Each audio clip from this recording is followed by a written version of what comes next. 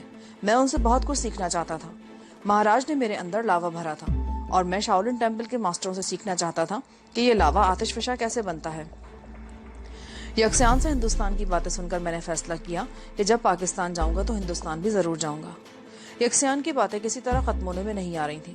میں بھی یہ سوچ کر ہوں ہاں کرتا رہا کہ کچھ وقت کٹ رہا ہے، کیونکہ نیند تو مجھے ویسے بھی نہیں آ رہی تھی. وہاں مچھروں کی بہتات تھی جو بڑی بے رحمی سے ہمارا خون چوس رہے تھے. مچھروں ہی کے کاٹنے سے جانکی بھی اٹھ گئی اور خاموشی سے ہماری باتیں سننے لگی. یکسیان نے اپنے تھیلے میں سے کاغذ کا لفافہ نکال لیا. یہ مٹھائی میں نے آج شام کو خریدی تھی، لو کھاؤ، بڑے مزے کی ہے. وہ برفی قسم کی کوئی چیز تھی. میں نے ایک ٹکڑا جانکی کو دیا اور ایک خود کھانے لگا. یکسیان دوسرے تھیلے میں سے کوئی اور چیز نکالنے لگا. ہم نے برفی کا صرف ایک ٹکڑا ہی کھایا. لفافہ یکسیان نے دوبارہ اپنے تھیلے میں رکھ لیا. باتوں کا سلسلہ ایک بار پھر چل نکلا، لیکن تھوڑی دیر بعد میری آنکھیں بند ہونے لگیں. بڑے زور کی نیند آ رہی تھی. میں سر کو بار بار جھٹک رہا تھا، لیکن کچھ ہی دیر بعد میں انٹا غفیل ہو گیا. صبح 7 بجے جانکی نے مجھے جھنجھوڑ کر جگا دیا. میرا سر منو بھاری ہو رہا تھا. وہ بھاگ گیا، اٹھو، اسے تلاش کرو. کون بھاگ گیا جانکی؟ وہ یکسیان بھاگ گیا. وہ بھاگ گیا ہے تو جانے دو، میں اسے کیوں تلاش کروں؟ وہ ہمارا تھیلا بھی لے گیا ہے. کیا؟ میرے دماغ میں دھماکہ سا ہوا اور میں اٹھ کر بیٹھ گیا. کونے میں ایک بھکشو بیٹھا تھا. اس نے بتایا کہ ہمارا ساتھی 6 بجے سے پہلے ہی چلا گیا تھا. وہ سرمئی رنگ کے کپڑے کا تھیلا بھی اسی کے پاس تھا. وہ بھی شہر میں ہی ہوگا، چلو اسے تلاش کرے، جانکی نے کہا، اور میں نے فوراً اپنی جگہ چھوڑ دی. شہر پہنچتے پہنچتے بھی ہمیں 1 گھنٹہ لگ گیا. ہم مختلف سڑکوں پر اسے تلاش کرتے رہے. بس اسٹیشن پر مختلف لوگوں سے پوچھنے پر معلوم ہوا کہ سولیے کا بھکشو 6:30 بجے تیانگ جو کی طرف جانے کی والی بس پر سوار ہو گیا ہے. میرے منہ سے گہرا سانس نکل گیا. اس وقت 8:30 بج رہے تھے. وہ بس میلوں دور جا چکی ہوگی اور ہم اس پوزیشن میں بھی نہیں تھے کہ اس کا پیچھا کر سکتے. ہمارے پاس جو کچھ بھی تھا اس تھیلے میں ہی تھا. اب ہمارے پاس پھوٹی کوڑی تک نہیں تھی. پون نامی اس چھوٹے سے گاؤں میں جانکی کے کہنے پر میں ایک دکان پر مٹھائی خریدنے گیا تو دکانداروں نے قیمت دیے بغیر مجھے تھوڑی سی مٹھائی دے دی تھی. گویا بھکشو کی حیثیت سے وہ پہلا موقع تھا جب مجھے بھیک ملی تھی. 3 دن تک ہم بانگرنگ میں بھیک مانگتے رہے. ہمارے تھیلے میں اچھی خاصی رقم تھی اور ہم بسوں میں سفر کرتے 2-3 دن میں بڑے آرام سے شاولن ٹیمپل پہنچ سکتے تھے. مگر تھیلا چھن جانے کے بعد شاولن ٹیمپل ہم سے بہت دور ہو گیا تھا. چوتھے دن یوشوانگ کی طرف جانے والے ایک مال بردار ٹرک میں ہمیں لفٹ مل گئی. ہمارا سفر رات 8 بجے شروع ہوا اور ڈرائیور کے کہنے کے مطابق ہمیں صبح 6 بجے یوشوانگ پہنچ جانا چاہیے تھا. ڈرائیور کے ساتھ والی سیٹ پر اس کا معاون بیٹھا ہوا تھا. میرے اور جانکی کے لیے ٹرک میں لدے ہوئے سامان میں تھوڑی سی جگہ بنا دی گئی تھی. صبح 4 بجے کے قریب ٹرک خراب ہو گیا. میں اس وقت سو رہا تھا. ڈرائیور اور اس کے معاون کی آوازیں سن کر میں نیچے اترا. ہیلپر اس وقت ٹرک کے نیچے لیٹا ٹارچ کی روشنی میں ٹرک کے نقصان زدہ حصے کا معائنہ کر رہا تھا. پھر وہ باہر نکل آیا اور ڈرائیور سے کچھ دیر باتیں کرتا رہا. پھر ٹرک کے پچھلے حصے پر چڑھ گیا. میں نیچے کھڑا ڈرائیور سے ٹرک کی خرابی کے بارے میں دریافت کرنے لگا. اوپر سے ہیلپر کی آواز سنائی دے رہی تھی. میرے اور جانکی کے لیے ڈرائیونگ کیبن کی چھت پر جگہ بنائی گئی تھی. وہیں ٹول باکس بھی بنا ہوا تھا. ہیلپر کو ٹول باکس کھولنا تھا اور وہ جانکی کو وہاں سے اٹھا رہا تھا. جانکی کی ہلکی سی چیخ سن کر میں چونکا اور پھر دوسرے ہی لمحے میں نے جانکی کو ٹرک سے اترتے دیکھا. اس کے پیچھے ہی ہیلپر نے بھی چھلانگ لگا دی. وہ تیز تیز لہجے میں ڈرائیور سے کچھ کہہ رہا تھا. مجھے صورتحال کا اندازہ لگانے میں کوئی دشواری پیش نہیں آئی. ڈرائیور اور ہیلپر آپس میں تبادلہ خیال کرتے رہے. اس دوران وہ دونوں بار بار جانکی کی طرف بھی دیکھ رہے تھے. وہ دونوں ایسی زبان بول رہے تھے کہ ایک لفظ بھی میرے پلے نہیں پڑا، مگر ان کی نظروں اور انداز گفتگو سے میں نے ان کا پروگرام سمجھ لیا تھا. ہیلپر نے اچانک ہی چاقو جیب سے نکال لیا.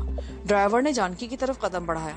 ان کا منصوبہ شاید یہ تھا کہ ہیلپر مجھے چاقو کی زد پر لیے رکھے گا اور ڈرائیور جانکی کو دبوچ لے گا. لیکن میں نے بڑی پھرتی سے اپنے لباس میں چھپا ہوا پستول نکال لیا. مجھے کچھ کہنے کی ضرورت پیش نہیں آئی. ڈرائیور اور ہیلپر اپنی اپنی جگہوں پر رک گئے. میں نے انہیں ڈرانے کے لیے ہوائی فائر کر دیا اور ایک ہاتھ سے جانکی کا بازو پکڑ کر الٹے قدموں پیچھے ہٹنے لگا۔